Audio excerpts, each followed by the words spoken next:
All right, today we're going to be covering winning option strategies for the earnings season. And this is the earnings season. It's a great time to be an option trader this month, and particularly this upcoming week. Okay.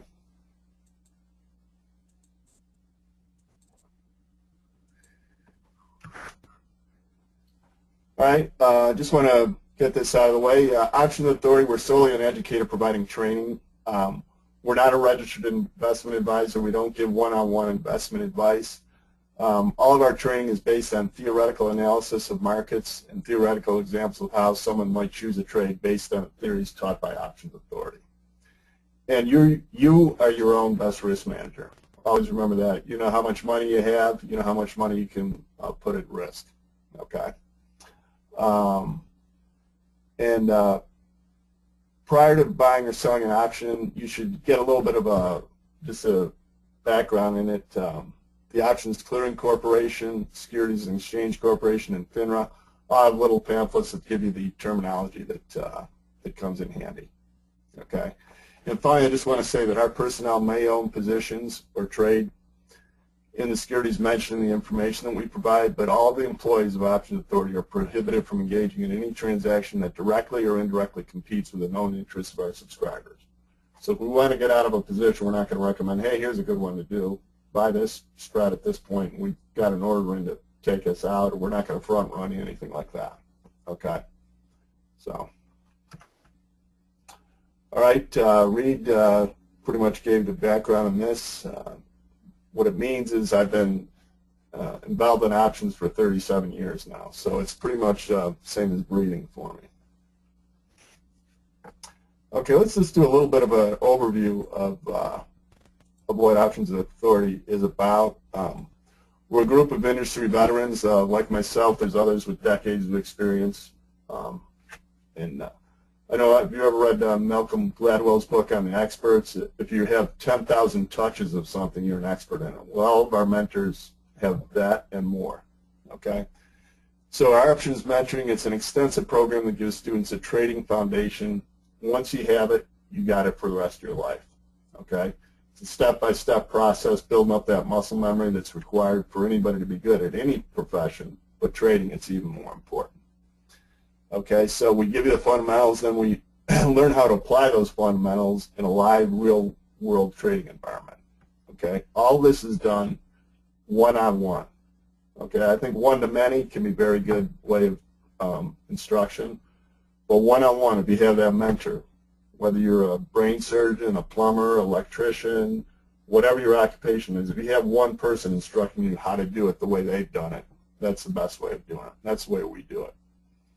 Okay, and I just wanted to tell you that we're offering some, for people here, we're offering some free 30-day trials, and that's the ones where the weekly options workshop. That's where we get together once a week. We place, monitor, and adjust live trades. Okay, and after that's after the weekly options workout, throughout the week, we might be making adjustments to it. During that time, we'll email you with all the trade alerts, okay? And the other 30-day free trial we're offering is Options Marksman. That's John Lewis. He's also been in the business for years. And these are real-time recommendation service. Includes an average of 6 option trades per month and a weekly trading report, all delivered via email, okay? Okay, so this is what we're talking about today. How to harvest profits during earnings season.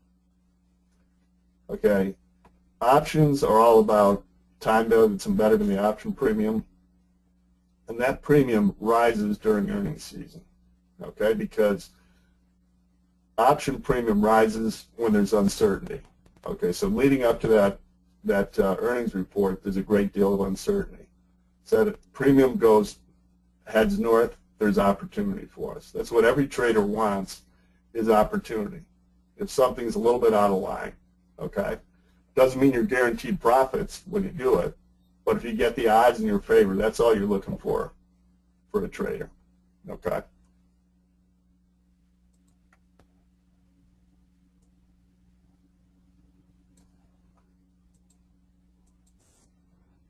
All right, so the earnings season is like January, April, July, and October expiration cycles. Okay, that's just the way it is. Don't ask me why it's that way, but it is. Okay. Occasionally you'll find some other, like I think Oracle is in the March, June cycle. You'll find, different big stocks here and there. But this month, and the January, April, July, that's where the overwhelming majority of stocks release their earnings, and the overwhelming majority of the big stocks, the ones that you want to be trading. Okay, that's when they release them. And the third week of earnings month, which is coming up this Monday, that's the big daddy of them all. Okay. The week following that also is a good one. It started with Alcoa about a week and a half ago. That was the first major stock to give their earnings releases. And last week had a number of them, but this upcoming week is the granddaddy of them all. The following week is good as well. Okay, but here's a partial list of the stocks reporting next week. Abbott, Amgen, Amazon, Boeing, Baxter, eBay, Facebook, General Motors, Google, IBM, Kodak, McDonald's, 3M, Yum Brands, Texas Instrument, Procter & Gamble, Pepsi, and Morgan Stanley. Okay, so any one of those would be great targets for looking at an earnings play. Okay, and we're going to show you exactly what you look at when you are trying to determine whether or not it makes sense to do an earnings play. Okay. Okay, the first thing you want to do is be able to select a stock. Okay. So yeah. So and then secondly, you want to review past earnings results. Okay. And then we're going to look at the 3 different earnings strategies we're going to look at today. One is the long straddle, another is the short straddle, the other is the, lastly, we're going to look at the long time value spread, which is also called a calendar spread or horizontal spread, as in time horizon, because it's basically you're spreading one expiration cycle against another. Okay. And then the 3 steps to initiating a trade. We're going to check an earnings calendar, check out the liquidity, and check out the past performance after earnings. Okay. Okay. So first of all, we're going to look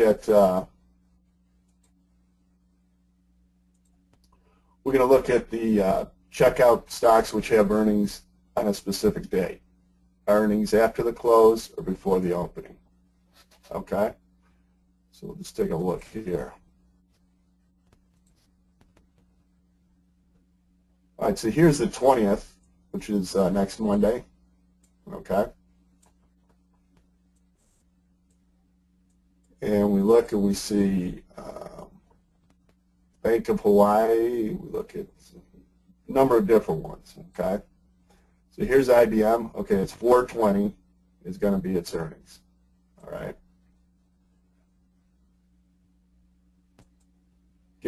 That'll give you, this is a Bloomberg one. There's a number of different ones that are out there. But, and then if we see, okay, it's on that date, now we're going to go to Earnings Whisper. We'll pump in IBM. Okay, so it's after the close. Okay. Yeah, so obviously the market closes at 4 o'clock, so 10 minutes after, they're going to release the earnings. Okay? And then 20 minutes after that is a conference call. That's the other thing with earnings reports. I know I've had certain strategies on certain times. The earnings come out immediately. It looks like, wow, that's perfect, just what I want. Stock starts moving in the direction I want it to. And then the conference call comes out and totally negates everything that was said. So both those things are very important. But the key thing here is after the close or before the opening, right? Because if you're trading on April 20th, okay, and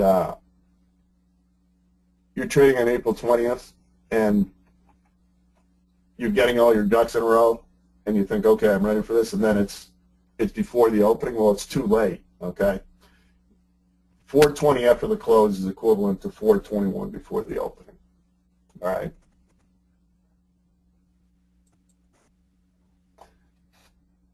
So that's a key thing you got to know. Now, where do we find earnings on the web? Earnings Whisper that we had just shown is a great site.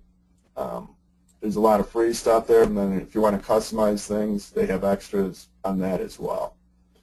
Okay.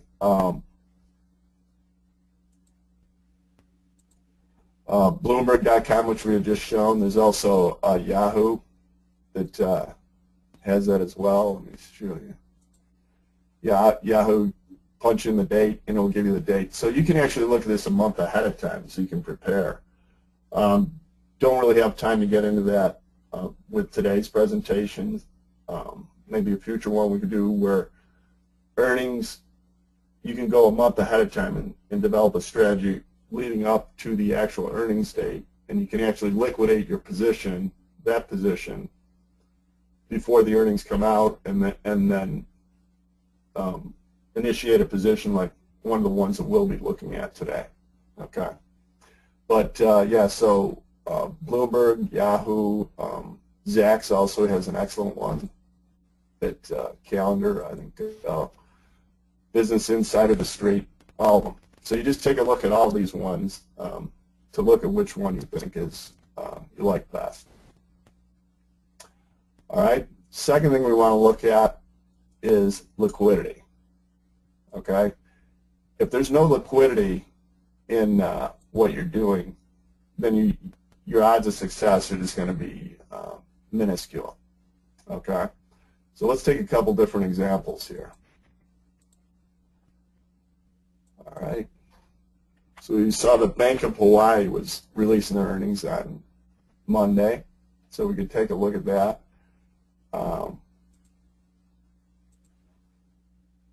Okay, so we look at how much volume there is. Okay, three things you want to look at when you're looking to trade options on a stock or a future or an ETF. You want to look at the volume in the underlying. Okay, then you want to, first thing you look at is the bid-ask spread in the options traded.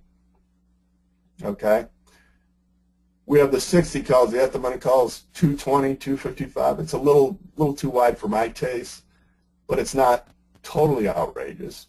Okay, 640, 740. That is pretty outrageous. Okay, in terms of bid-ask. 280, 320, 65 cents at a buck. It's too wide. No bid at 490. And you look at the corresponding put, 6 put at 1070. That's not going to work. Okay. But this is kind of the result of something else, that wide bid ask. What it's the result of is we look at the wide bid ask and how many contracts have traded. You know, last Friday was this one contract traded. Okay, so that's the reason why the bid ask is wide. And open interest is the next thing that's really important. Okay, volume and open interest. Because open interest indicates what future volume there will be. Okay, because I was a market maker for years, and I wanted to make the markets as tight as I could in order to draw in business. But if there's no orders, there's no interest in the stock, I'm not going to make it tight. That's going to kill me. All right, so even if it's temporarily tight, you see this 220, 255, that's actually kind of wide, but it's much tighter than the rest. If there's no volume in the underlying stock, and there's no volume and open interest in the options, forget it. When the market's under stress, it's going to, the market makers, and I was one of them, head for the hills. Okay, so you have to be aware of that.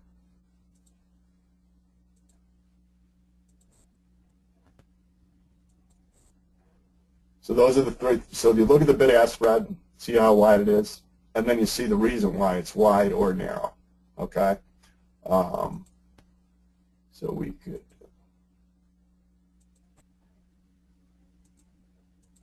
And then we could look at IBM. Okay. Same day, having earnings report.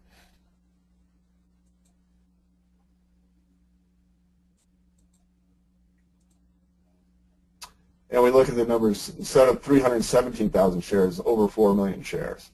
Okay. We look at the volume and open interest. Okay, we had over 1,000 traded. Okay, nearly 1,000 here. And just as important, or even more important, the open interest. We've got several of them with over 1,000. Okay. Then we look at May. The weeklies were just listed recently. Okay, so they're not going to have as much open interest as the others will. All right.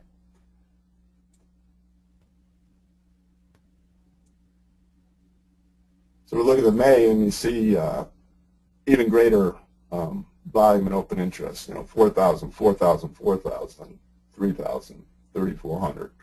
Okay, so this is something that it makes sense. Okay, because if you establish a position, it's a wide bid ask, and then you get out of it, it's a wide bid ask. That's a tremendous amount of slippage that you're going to be victim of. Okay, and you want to make sure that you don't want anything that's going to take away from your profitability. And illiquidity is probably the #1 thing. It's the first thing I look at, and if I'm looking to trade options on anything. Okay. And now we're going to look at the 3 different strategies that we're going to look at today. Okay. The short straddle. Okay. Most of you are probably, who are experienced option traders, are familiar with the straddle. If you're not, it's when you sell a call and a put at the same strike price. Okay. So if it's 100. Stock's trading at, or in this case, it's about 116, okay? Will be the strike price, or 115, all right? So if you're selling a call and a put, if it goes to the upside, you're going to get a red ink if it goes too far to the upside. If it goes to the downside, that short put is going to be flowing with red ink. When it starts out, it's like it's called a frown graph, okay? And it eventually becomes like a pyramid or a teepee. That's all the time value that's lost and that you're shorting that decays away, and that's where you get your profit. Okay. Next thing we look at is the polar opposite of that. It's the long straddle. That's where you're long and at the money call, long and at the money put. The greater the movement in either direction is what you want. This is a smiley face graph. Okay. Smiley face graph, you want volatility. Okay, you don't care whether it goes up or down. You just want volatility. All right. If you don't get volatility, it sits in that same spot. You're going to be swimming in a sea of red ink. Okay, because that 41 call and 41 put that you bought are going to decay away from now until expiration. Okay. And the third thing we're looking at here, and this is a frown graph as well. Okay, not quite as accentuated as the short straddle, but similar type of philosophy for it. That's where you're buying an option in one expiration cycle and selling it in the next. Okay, the first expiration cycle decays much more rapidly than the next one. Okay, and in earnings, the 4 examples I'm going to give you, you're going to see how that takes place. All right. And once it's a frown, and then it turns into that peak at example if it goes out exactly the way you want it to. All right. So it's like, I think it's like 82.50 is the mid strike price. So yeah. All right. Now we're going to start giving the examples that we're talking about. Okay. All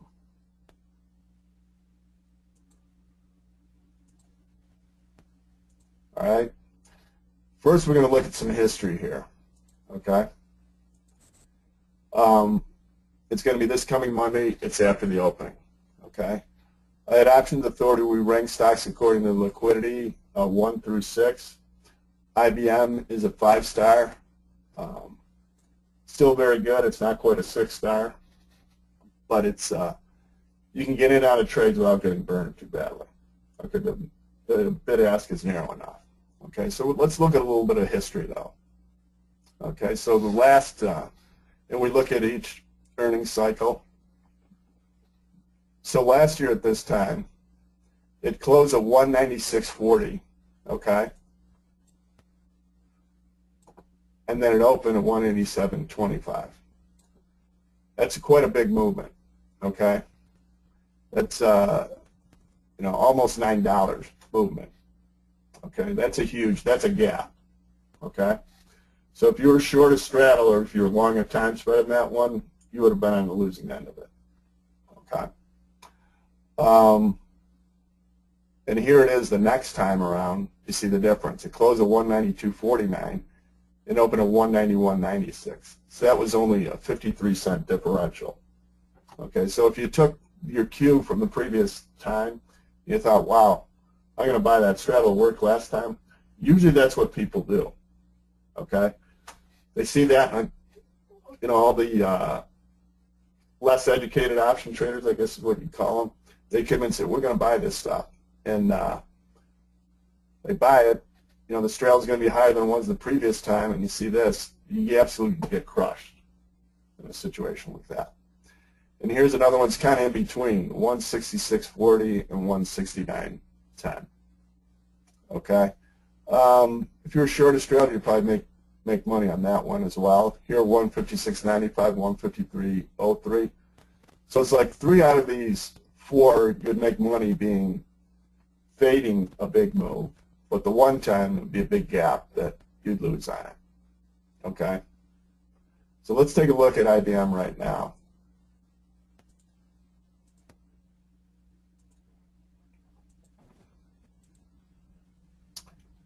Okay, so it's about 160. All right. There it is.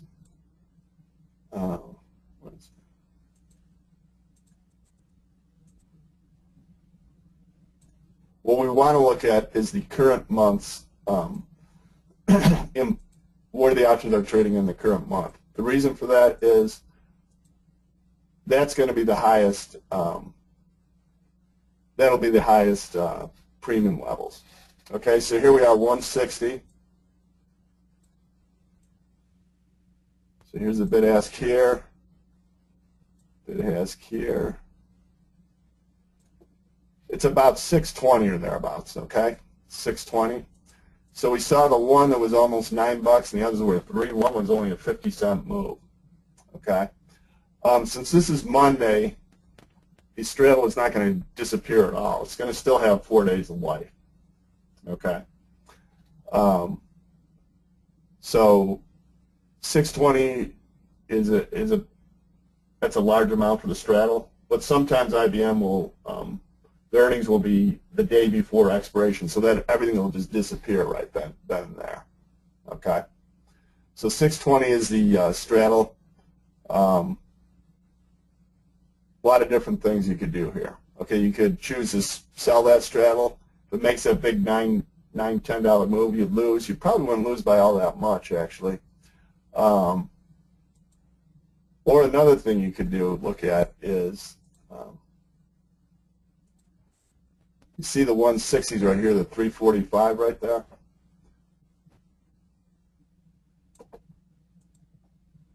And we go next month out, okay, 425. We could pick up that spread for 80 cents, okay?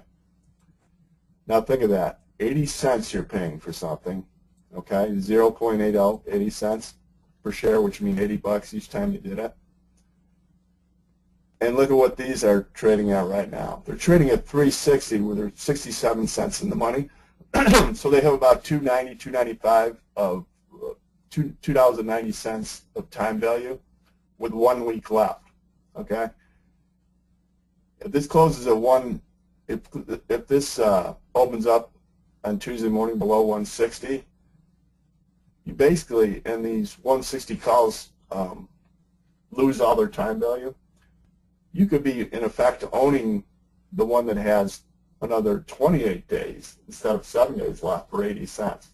Well, it's going to be a little more time left to go. But, and we see why. Look at the implied volatility is 36.33, okay? That indicates the premium level for an option.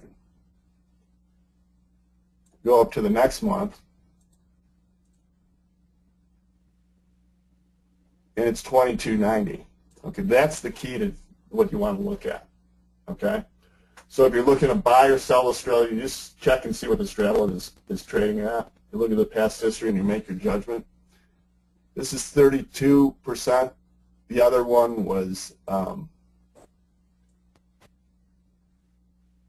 37%. Okay, so it's not a bad thing to do. It's just not a slam dunk. Okay, it's not something like, so it's 22 versus 23 versus 37. If it bumps up a little more, if you see that 37 get up to like 44, 45, then it's almost like, you know what, even if it makes a big move, it's a good try for this one. Okay.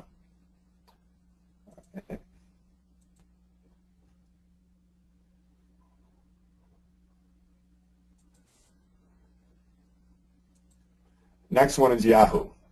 Okay. 32.41. That's a $4.50 move for a stock that's trading at 30. That's a huge percentage move. That was a gapper. Okay. This one, $1. Not so big of a move. This one, a little over $2. That's a fair size move for that size. And this one, $1.80. Okay, so one gapper, the other one's a little bit.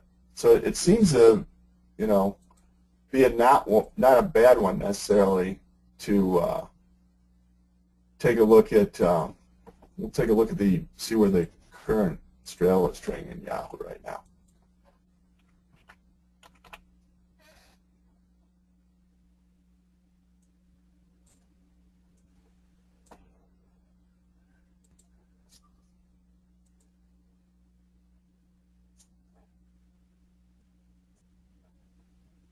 Okay, so the one that's expiring this next Friday, but it's well,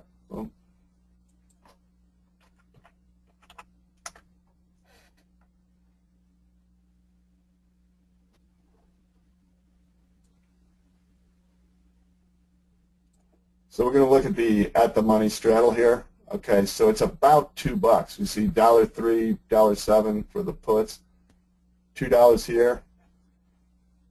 Now, if I'm looking at this from the angle of a straddle, this looks like it'd be a good buy almost. Okay, you've got 3 days left after the Tuesday expiration.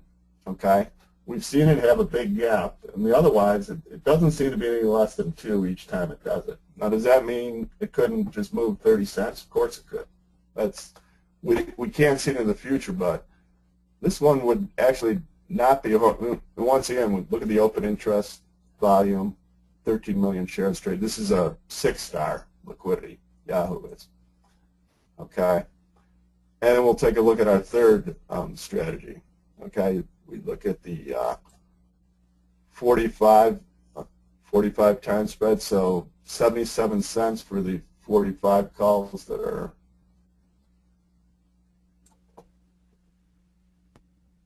okay, and $1.37. So about a 60-cent spread. We look at the implied value, 33% here, and 43% there. So it's not really, the time spread is not really one that comes up and says, yeah, you got to do that. Okay? I think of the 3, in this case, it looks to me like buying the straddle might be the way to go. All right?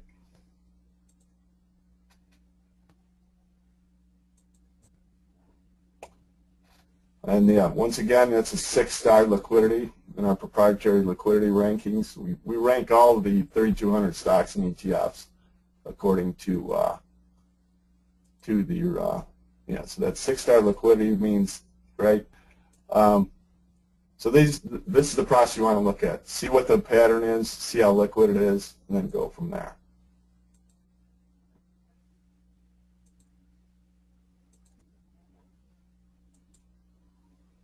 All right, next one, Facebook. Okay, this is an exciting one. I've done earnings reports with this before. Okay, 61.36 and 63.60. Okay. Not a big move. Okay. $4.50, kind of in the middle here. Here's huge move. Okay. All right. And then nothing moved there. Okay. This one back here in April, the 61.36 is 63.60. That actually, after the close, it made a big move initially, and then the conference call knocked it down. So I was actually long the time spread in that one. And I thought, well, I lost on that one, okay? But I actually wound up not losing on it because the conference call knocked it down exactly where it closed pretty much, so opened up a little more. But it wound up being a pretty good winner for me. Okay. So now we're just going to take a look at Facebook today.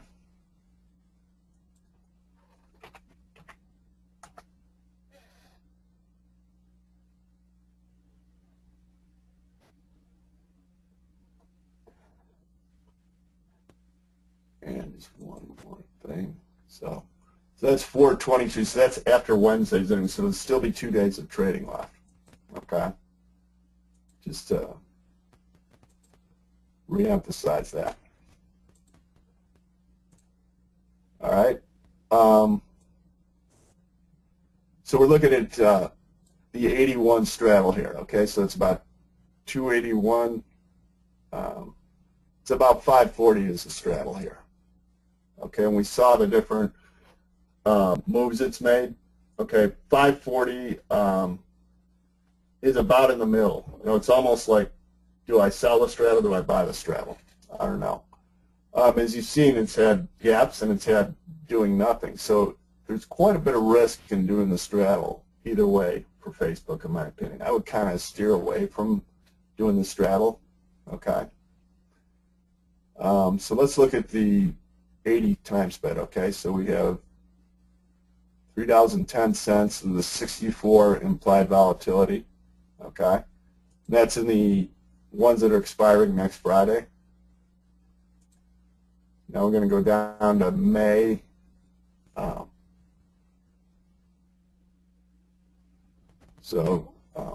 Yeah, 64.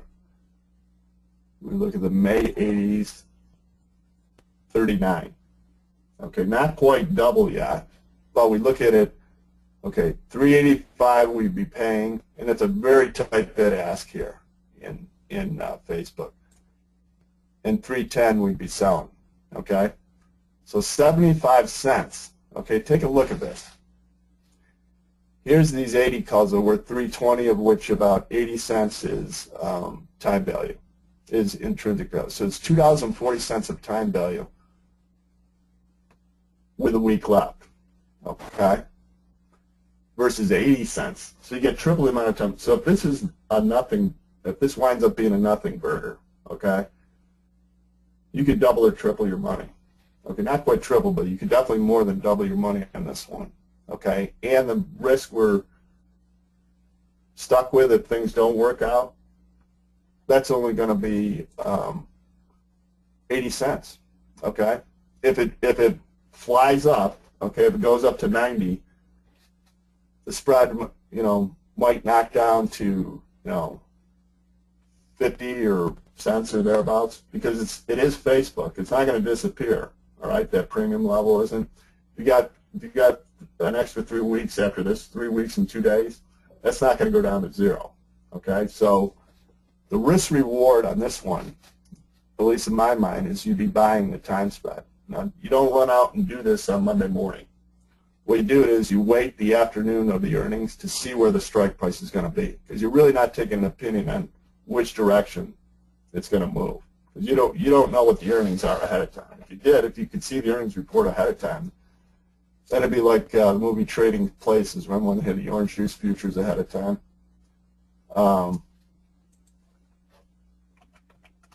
Yeah, that's how they. But without inside information, you just want to look at this and go like, okay, I'm able to get into this trade for 80 cents. If it doesn't move at all, I've just got a ton of profits coming my way. Okay.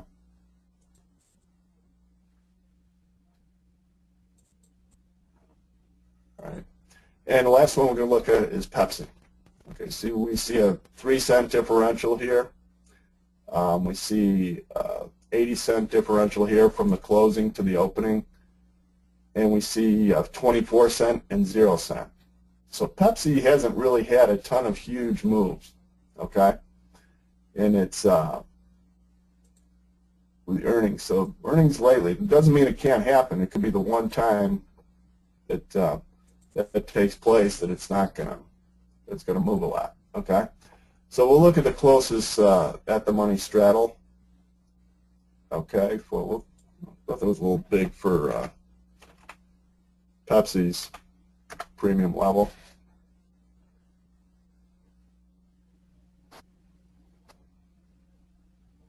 Okay, so we'll look at the 96 straddle. Okay. And we look at the 124 put, so it's about 230 or thereabouts. Okay, it's a straddle. To me, that doesn't look like a bad one to sell.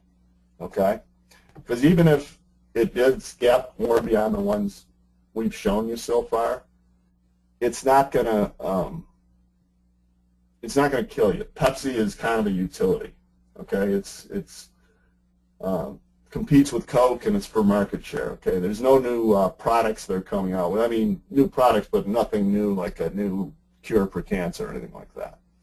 So if you're going to short a straddle in anything, and obviously there's risk, unlimited risk when you short a straddle, but if you're going to short a straddle in any of the 4 examples we're giving, Pepsi would be the one.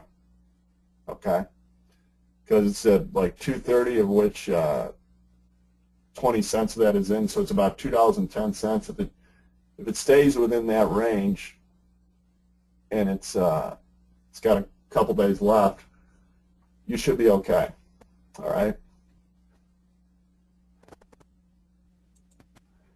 Okay, now we're just going to show you a trade that we did this very recently. Okay, in fact, we did it Thursday afternoon, okay, at our weekly options workshop. Okay. We look at Schlumberger in the past, okay, about $1 difference, $2 difference. Here's the big gapper last October. Every time you have one of these big gappers, it's good because it pumps up the premium for the next time around. And the very next one, nothing. Okay. So with that in mind,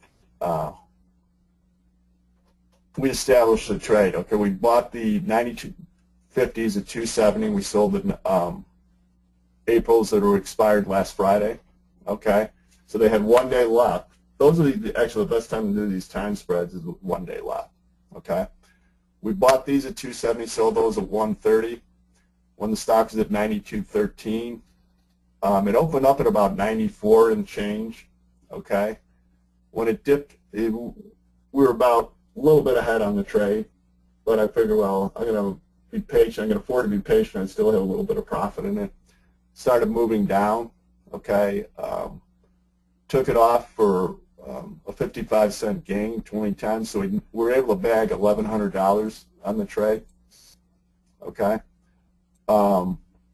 Had I been a little bit more patient, okay, I could have gotten an extra 50, let me see,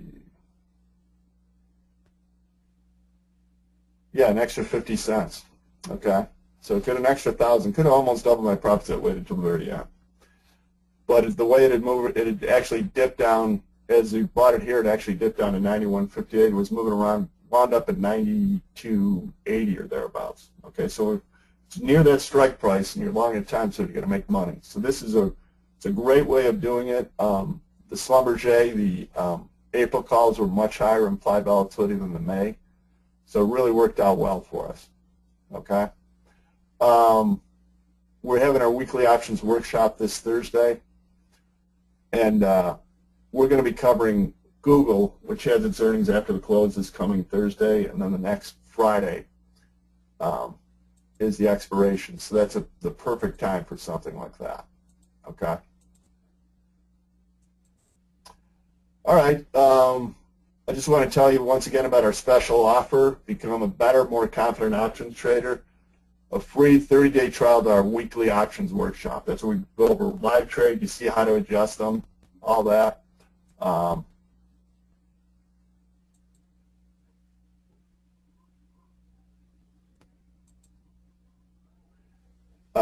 Okay, let me see if I can answer a couple questions for you too.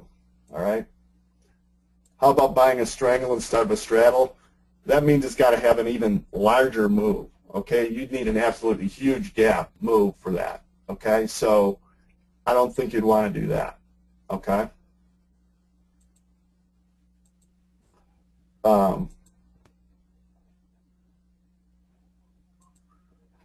Another one, $2 means you need at least a 5% move in the stock to break even for that, for the, I believe it was the Yahoo we're talking about. Yes, right, exactly. Facebook was never 90. You're right, that was at 85, not 95 for that. That was a misprint, excuse me. A recording is available, yes. Can you elaborate how you decide which of these strategies to use on a specific stock? Are there certain criteria? Yeah, I think if you look at a time spread, you see the expiring implied volatility is double what the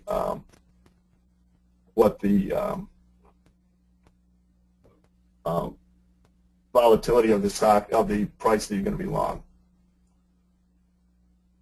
Was the IB in Schlumberger higher in April than it was in May? Yes, it was. Much higher. Okay? And if you saw, you noticed the huge drop in that compared to the May, and that was because of it just had so much more time value. Okay, now it would have been a loser if it gapped to like gapped up $10. Okay, then it just would have been so for that both calls would have been so deep in the money there would have been no time value left on them. The earnings were in April. Why was the implied volatility higher in April than May? Than May on this slide. The implied volatility is always going to be highest the closest expiration cycle. Okay, as long as that's part of the earnings cycle. Okay, because if people are expecting a big move, they're going to run to buy options. Okay. Can you do an under butterfly instead of a for safety instead of a short straddle? Under butterfly wouldn't be a good idea for earnings. If you publish trade management stop, why take the risk of a short straddle when you can do it time? So that's kind of my that's a great point, Anthony. That's basically my point too. The only one I would do it on is something like Pepsi, which really nothing doing on it. Okay, I guess we're out of time. Thanks for being here today. Once again, take advantage of our generous offer for weekly options workshop. Get a new trade set up every week, and Google will be this week. So once again, thank you, Reed. Thanks for having me today, and hope to see a lot of you people this coming Thursday.